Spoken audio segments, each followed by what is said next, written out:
Hello दोस्तों, नमस्कार। Fundamentals for investment इस चैनल में मैं आप सभी लोगों का दिल से बहुत बहुत स्वागत करता हूं। तो चलिए दोस्तों, इस वीडियो को भी शुरू कर लेते हैं।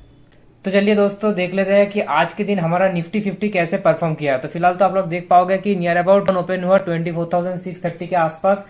उसके बाद धीरे धीरे मार्केट नीचे आता हुआ नजर में आ रहा था हम लोगों को, नियर अबाउट 0.4%। उसके बाद पूरा दिन साइडवेज हो गया। तो चलिए दोस्तों, आज हम लोग जिस स्टॉक के बारे में स्पेशली बात करने वाले हैं वो है इंडिगो लिमिटेड।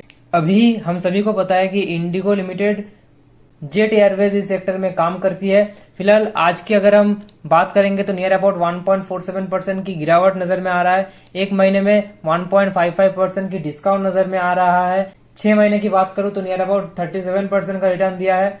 एक साल में 72%, 5 साल में 150% से भी ज्यादा का रिटर्न दिया है। अब मैं ये नहीं कह रहा कि देखिए कि स्टॉक भाग रहा है, कितना अच्छा कर रहा है, आप जाके इसमें बाय सेल होल्ड कर लो। मैं ऐसा कुछ भी नहीं कह रहा। मैं सिर्फ आपको इतना कह रहा हूं कि ये एक फ्यूचर ओरिएंटेड बिजनेस है। अभी आप लोगों को लगता होगा कि यार इंडिगो का जो बिजनेस है ये तो बहुत सालों से है, पर अभी फिलहाल जो कि एक नया न्यूज मार्केट में आ रहा है दोस्तों, वो है एयर टैक्सी। जी हाँ दोस्तों, मार्केट में एक नया खबर आया है कि 2026 के आते आते, जैसे कि आप लोग यहाँ पर देख पा रहे होंगे कि IndiGo plans Delhi Gurugram electric air taxis by 2026। Travel time 7 minutes, मतलब दोस्तों 7 मिनट के अंदर आपको दिल्ली से गुरुग्राम तक पहुंचा देगा एयर टैक्सी, सिर्फ 7 मिनट के अंदर अंदर। और उसका जो प्राइस रखा है कि दोस्तों, मतलब जो प्राइस रहेगा टिकट का वो 2,000 से लेके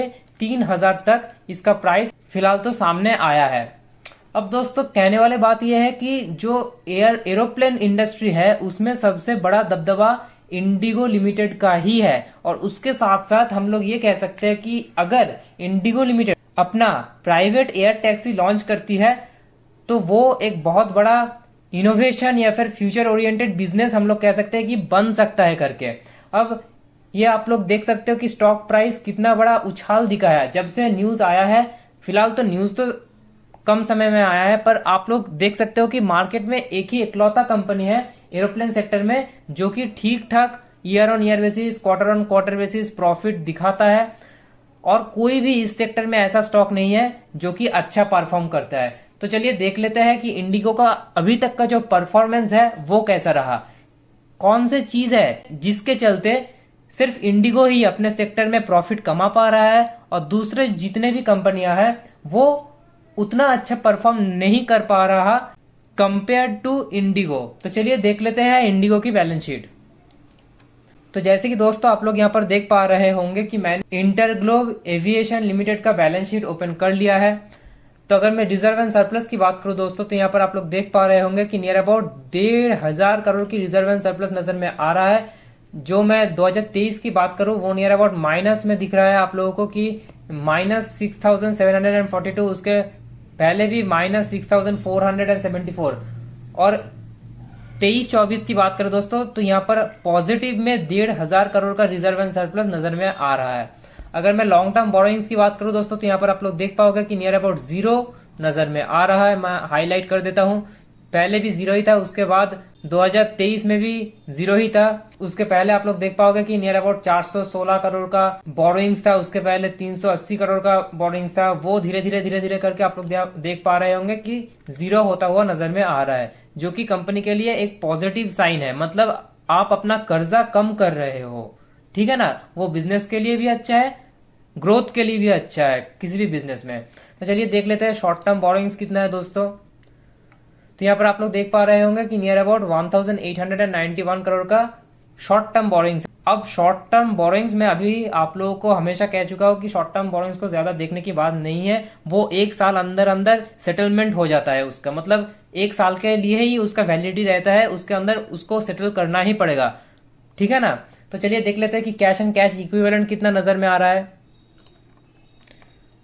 तो जैसे कि दोस्तों आप लोग यहाँ पर देख पा रहे होंगे कि नियर अबाउट 16,709 करोड़ का कैश एंड कैश इक्विवेलेंट भी नजर में आ रहा है। मतलब कंपनी कभी भी चाहे तो अपना जो कर्जा है उसको चुका सकती है किसी भी कर्जे को, लॉन्ग टर्म हो जाए शॉर्ट टर्म हो जाए, इतना बड़ा कैश एंड कैश इक्विवेलेंट नजर में आ रहा है, जो कि आप लोग देख सकते हो कि 2023 में 11,810 था, जो कि बढ़ के 16,709 हो गया। मतलब ईयर ऑन ईयर बेसिस भी इंक्रीमेंट हुआ है कैश एंड कैश इक्विवेलेंट में। मतलब हर तरीके से पॉजिटिवनेस हमको इस स्टॉक में दिख रहा है। तो चलिए बढ़ते हैं हमारी quarter on quarter basis result की तरफ। जैसे कि आप लोग यहाँ पर देख पा रहे होंगे कि फिलहाल इस क्वार्टर में, जून की इस क्वार्टर में दोस्तों 2000, मैं हाईलाइट कर देता हूं आप लोगों के लिए, 2727 करोड़ का प्रॉफिट नजर में आ रहा है, जो कि पिछले क्वार्टर में 1894 का था। पिछले साल में दोस्तों जून 2023 में 3087 करोड़ का था। मतलब दोस्तों quarter on quarter basis performance जो है ठीक ठाक नजर में आ रहा है, पर जो ईयर ऑन ईयर बेसिस का परफॉर्मेंस है उसमें थोड़ा बहुत गिरावट हम लोगों को नजर में आ जाता है। तो अगर मैं year on year basis profitability की बात करूं दोस्तों, मैं आप लोगों के सामने ओपन करना पसंद करूंगा। यहां पर आप लोग देख सकते हो कि मार्च 2019 में भी प्रॉफिट में था यह कंपनी, और उसके पहले भी प्रॉफिट में था 2018 2017 की बात करो। पर 2020 से, जबकि कोरोना का टाइम है, बहुत बड़ा लॉस इस कंपनी को झेलना पड़ा। अब सभी को पता होगा कि कोरोना के टाइम में पूरा का पूरा लॉकडाउन था, और उस टाइम पे कोई भी बिजनेस उतना अच्छे से परफॉर्म नहीं कर पाया। तो आप लोग देख पा रहे होंगे कि नियर अबाउट 248 करोड़ का लॉस। उसके बाद 2021 में 5830 करोड़ का लॉस। मतलब 2021 और 22 के बीच में जितना पूरा टाइम लॉकडाउन था ना, उसका ही रिजल्ट हम लोगों को 2021 में दिख रहा है। उसके बाद आप लोग देख सकते हो 22 में उससे भी ज्यादा लॉस हम लोग कह सकते हैं कि 6171। 2023 में आप लोग देख सकते हो कि लॉस घट के 317 करोड़ में आता हुआ नजर में आ रहा है। 2024 की अगर मैं बात करूं दोस्तों, तो 8167 करोड़ का प्रॉफिट नजर में आ रहा है। और फिलहाल अभी तक सिर्फ क्वार्टर 1 का रिजल्ट आया है, और उसका ही एक्सपेक्ट करके 2025 की मैं बात करूं तो ये एज्यूम प्रॉफिट अभी तक तो नजर में आ रहा है कि 7807 हो सकता है करके। अब होगा या नहीं होगा ये तो फ्यूचर के ऊपर डिपेंड करता है, फ्यूचर हम लोगों को बता देगा। तो चलिए दोस्तों देख लेते हैं कि हम लोगों का जो इंटरग्लोब एविएशन का FII DII डेटा है वो कैसा है। तो जैसे कि दोस्तों आप लोग देख पा रहे होंगे कि प्रमोटर्स होल्डिंग, मैं ओपन कर लेता हूं पूरा, कि प्रमोटर्स होल्डिंग नियर अबाउट 53.9% है। प्लेज शेयर्स की बात करूं दोस्तों, मैंने आप लोगों को हर बार कहा है कि प्लेज शेयर 0 होना बहुत जरूरी है किसी भी कंपनी में निवेश करने से पहले। कि 0.0 नजर में आ रहा है, बहुत ही अच्छी बात है। FII डेटा की बात करूं तो नियर अबाउट 8.3% का FII होल्डिंग नजर में आ रहा है। DII की बात करूं कि DII इस स्टॉक में ज्यादा इंटरेस्ट नहीं रखता, फिर भी 1.1% के आसपास होल्डिंग्स दिखा रहा है। पब्लिक की अगर मैं बात करूं तो 36.7% के साथ साथ वर्क करता हुआ नजर में आ रहा है। अब मैंने आप लोगों को एक ही बात कहा था कि इस सेक्टर में, मतलब जो एयर इंडस्ट्री है, जितने भी एयर सर्विसेज है, उसमें से सिर्फ इंडिगो ही अच्छा परफॉर्म दे रहा है कंपेयर टू अदर स्टॉक्स। अब मैं ये बात क्यों कह रहा था आप लोगों को मैं थोड़ा समझाना पसंद करूंगा। जैसे कि आप लोग यहाँ पर देख पा रहे होंगे कि अगर मैं पीयर कंपैरिजन करूं तो नियर अबाउट इंटरग्लोब नंबर 1 में है, और उसका मार्केट कैप भी आप लोग देख सकते हो कि नियर अबाउट 1 लाख करोड़ से ज्यादा है, मतलब 1,63 करोड़ के आसपास है। उसके बाद स्पाइस जेट आता है जो कि 4,474 करोड़ का है, मतलब 4,000 करोड़ की मार्केट कैप, और कहाँ 1 लाख, मतलब 1.5 लाख से भी ज्यादा करोड़ का मार्केट कैप। अब आप लोग डिफरेंशिएट बहुत ही अच्छे से कर पाओगे कि यार क्यों इंटरग्लोब एविएशन इतना आगे निकल गया, और उसका जो कंपैरिजन है वो कितना इतना पीछे है, मतलब इतना ज्यादा पीछे है कि उसको छूने की बात करो उसको देख भी नहीं पा रहा उसका, जितने भी कंपटीटर्स हमारे देश में मौजूद है। एक तो मैं आप लोगों को बात करूंगा कि जो भी कंपटीटर्स है उसमें से अगर मैं स्पाइस जेट, अब सभी को पता होगा स्पाइस जेट, उसके साथ साथ जेट एयरवेज, इस दोनों कंपनी को मैं थोड़ा बहुत स्टडी करने की और समझाने की कोशिश करूंगा कि क्यों, मतलब जिसने भी आप लोगों को स्टॉक दिख रहा है कि ताल इंटरप्राइजेस, AF कॉम, उसके साथ साथ ग्लोबल वेक्ट्रा, मतलब जितने भी आपको पीयर कंपैरिजन दिख रहा है उसमें से स्पाइस जेट और जेट एयरवेज का नाम हर किसी ने सुना है, ठीक है। और स्पाइस जेट और जेट एयरवेज कंपेयर टू ये तीनों स्टॉक से थोड़ा बेटर है, इसीलिए मैं इन दोनों से कंपेयर करना पसंद करूंगा, और उससे भी आपको पता चल जाएगा कि कितना ज्यादा डिफरेंशिएशन है।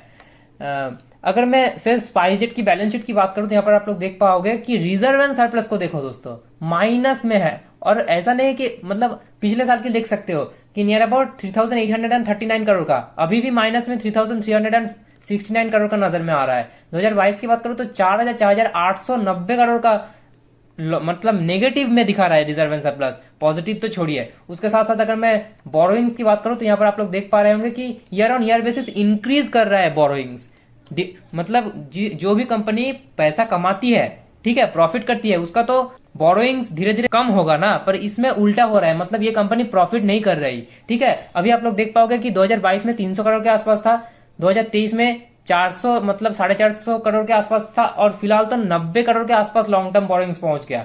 शॉर्ट टर्म बोरोइंग्स का हम ज्यादा कोई मतलब देखते नहीं है, फिर भी मैं बता देता हूँ कि 259 करोड़ के आसपास नजर में आ रहा है। तो चलिए देख लेते हैं कि शॉर्ट टर्म बोरोइंग्स के साथ साथ जो हमारा कैश एंड कैश इक्विवेलेंट है वो कितना है दोस्तों। यहाँ पर आप लोग देख पाओगे कि सिर्फ cash and cash equivalent 197 crore के आसपास नजर में आ जाता है। मतलब एक छोटा कंपनी है, इससे ज्यादा कुछ उम्मीद भी नहीं कर सकते हम, है ना। तो चलिए बढ़ते हैं। मतलब मैं आप लोगों को क्यों कह रहा था कि इसका जो कंपटीशन है बहुत दूर है। अगर आपको फ्यूचर ओरिएंटेड बिजनेस में थोड़ा बहुत रुचि है, आप लोग ये जो एयरवेज सेक्टर है इसको थोड़ा बहुत स्टडी करना पसंद करोगे, अगर आपको एयर टैक्सी जो है, जो कि आप लोगों को शायद पता होगा, अगर नहीं पता है तो मैं आपको बताता हूँ कि विदेश में ड्रोन के हेल्प लेके आप लोग कह सकते हो कि जो जोमेटो का डिलीवरी है, कोई कुछ भी डिलीवरी वगैरह, फूड डिलीवरी हो गया, ये सब होना शुरू हो चुका है ऑलरेडी, और हमारे देश में होने जा रहा है। तो अगर आपको ये सारा चीज कैप्चर करना है, फ्यूचर ओरिएंटेड चीजें कैप्चर करना है, तो आपको इंटरग्लोब एविएशन स्टडी करना मतलब मैंडेटरी, मतलब आप लोग पकड़ लीजिए, एयरवेज सेक्टर को स्टडी करना है तो उसमें से आपको इंटरग्लोब एविएशन को स्टडी करना बहुत ज्यादा मैंडेटरी है। नेक्स्ट अगर हम लोग बात करेंगे एक और स्टॉक के बारे में, जो है दोस्तों जेट एयरवेज। कुछ टाइम पहले मैंने आप लोगों को बताया कि यहाँ पर आप लोग अगर देखोगे कि जो रिजर्व एंड सरप्लस है इस यहाँ पर भी बहुत बड़ा नेगेटिव में दिखा रहा है, 17,620 करोड़ का। उसके पहले आप लोग देख सकते हो कि 16,000 करोड़ का था। लॉन्ग टर्म बोरोइंग्स 20 करोड़ का लॉन्ग टर्म बोरोइंग्स, मतलब reserve and surplus he negative है। तो मतलब कंपनी में क्या ही देखे, मतलब नेगेटिव, हर एक पॉइंट नेगेटिव है। कुछ भी अच्छा पॉइंट नहीं है कि आपको बताओ कि यार हाँ देख लो कि FII DII डेटा अच्छा है, उसके साथ साथ क्वार्टर में अच्छा किया है, कुछ भी अच्छा नहीं है इन कंपनियों का। सिर्फ मतलब मैं क्या कहूं कि सिर्फ आप लोग अगर स्टडी करना ही चाहते हो, अगर आपको एयर टैक्सी इस सेक्टर में थोड़ा बहुत रुचि है, इंटरेस्ट है, तो आप लोग इंटरग्लोब एविएशन को जरूर स्टडी करना। ठीक है दोस्तों, और आपको अगर ये वीडियो अच्छा लगा तो कमेंट करके जरूर बताना, और चैनल को सब्सक्राइब करना बिल्कुल भी मत भूलना। तो चलिए दोस्तों, इस वीडियो को खत्म करते हैं यहीं पर, मिलते हैं नेक्स्ट वीडियो में, तब तक के लिए बाय बाय।